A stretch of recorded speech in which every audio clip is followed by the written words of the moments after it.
So what makes an ECG monitoring? So essentially looking at an ECG moving across the screen on a monitor as opposed to a printed out strip or a printed out sheet of paper that's looking at 12 lead. So there's a number of pieces to it. Personally, each one of those have their roles.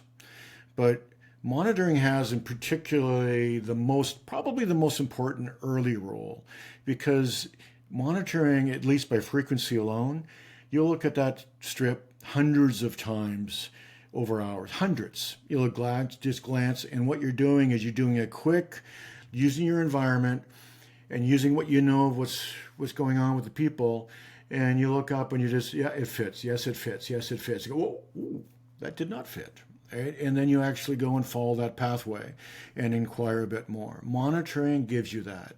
It gives you early, all right? It gives you the ability to recognize and identify trouble that might be there. It also gets you to recognize when you just did an intervention and maybe it's starting to work. It's like, gives me feedback. So monitoring has an exceptionally important role. Of course, it gives you alarms as well, all right? And it gives you things go way too fast, way too slow. It's going to start to alert you to troubles there, because often the patients can't, right? Some of them lose consciousness. So monitoring has this huge, vital, real-time, right now type focus.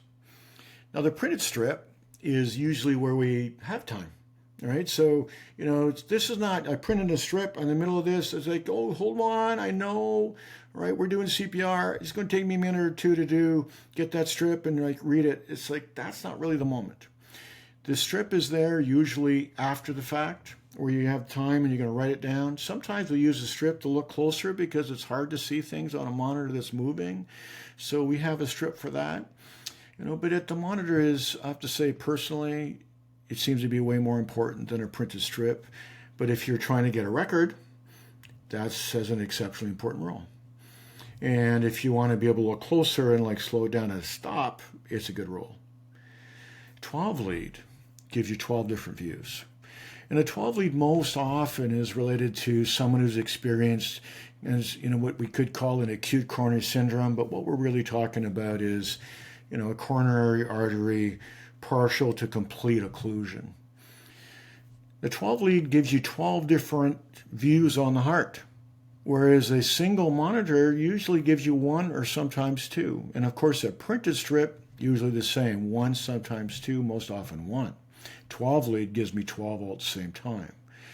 Now, the thing about a person that's having a coronary artery partial to a complete occlusion, we can actually see that live on different pieces of the PQRST, particularly the ST segment. And if the person's having this live, what we could see is a dynamic, like in front of your eyes sometimes, change in the ST segment going up or down. Now, that will only be reflected on an electrode that's looking at the area of the heart that is going on, the damage is happening. So by having a person in a single lead, and most common would be lead 2, the positive electrode is really the viewpoint. Lead 2, the positive electrode is down your left leg. So it looks up from the left leg towards your right shoulder, and it looks at the bottom of the heart. So if this person's having a bottom of your heart myocardial infarct, otherwise known as an inferior MI, the ST changes would be reflected in lead 2. But if you're looking in lead 2 and you're looking at the bottom of your heart, but the damage is happening to the front of your heart or to the side of your heart, it's unlikely to be reflected in the same way or at all. So a 12 lead itself gives you the ability to all at once get a snapshot. It takes about 10 seconds to do. It'll give you 4 columns of 2.5 seconds each, but it'll give you a pretty dynamic snapshot regionally about what's going on across the myocardium at that time.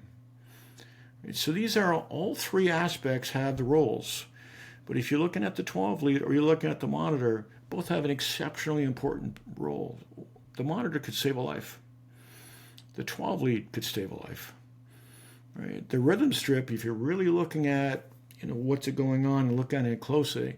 Some of the pieces can give you clues to identify risk and perhaps save a life as well. Sounds like the ECG might have some value.